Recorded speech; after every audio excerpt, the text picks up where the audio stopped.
What's up guys, so this is my comparison video between the Lucky MX 125 MXC, aka the new bike over here, and my old blue 110cc semi-auto pit bike. I think it's the Dream 110 or something like that. It's going to be going through different engines, how they're different and all that, how the bikes are completely different from each other, like different parts they've got on them and everything, and that'll make this video up. So I hope you enjoy it guys, and let's get into it.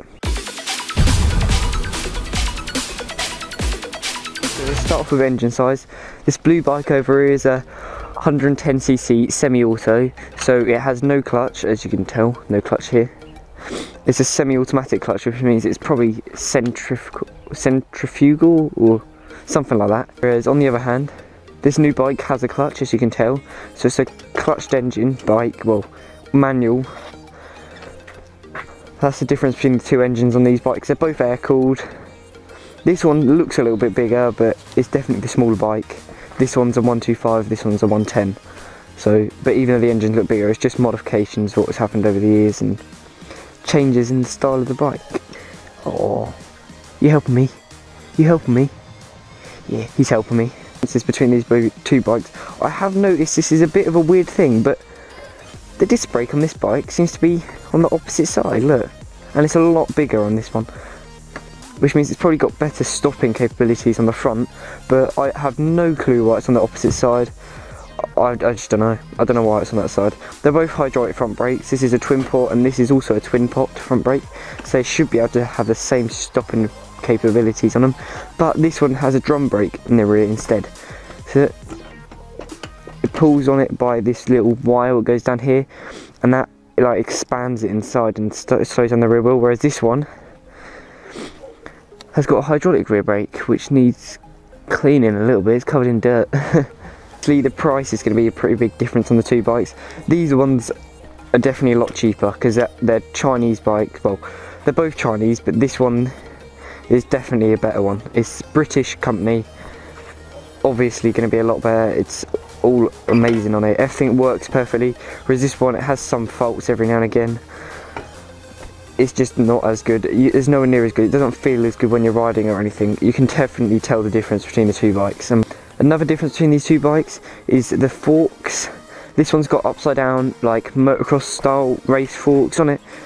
Definitely a lot better. Upside down forks work a whole lot better. There's so much more better. Well, they feel a lot better than what these ones do on here.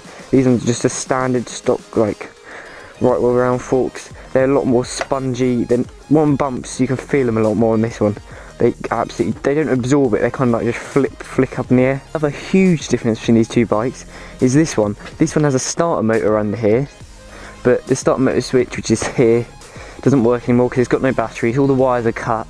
Starter motor is broken, thanks to the guy who had it before me, one of my mates. And this one doesn't have a starter motor. I've got to say, this would be handy if you're trail riding, having a starter motor, but it does add a heck of a lot more weight, like loads of weight underneath there. This one has so much less weight because it doesn't have that big bulk of metal underneath it, and it won't have to have a battery as well, and there's less wiring, which means it's definitely going to be a lot lighter if you don't have a starter motor. But they can be helpful if you're riding trails and like out somewhere where it's going to be a pain in the ass to kick it over.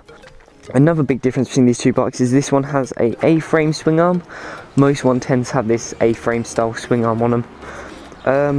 I'm not too sure why. I think it's just an older style, but it doesn't seem to affect how the bike performs or anything. It just means that the suspension's mounted slightly differently in there. It has a single swing arm. It's just like the normal motocross style swing arm. I like the look of these ones a lot better. It looks a lot cleaner at the back.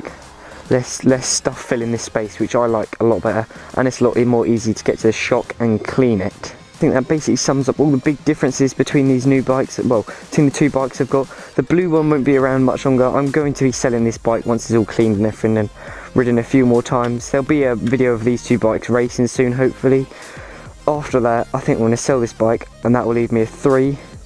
One of the mini motors is going, and then I'll only have 2 left, but I don't really mind. This bike's got to go really, so I have more space. And yeah, so I hope you enjoyed this video guys, and thanks for watching.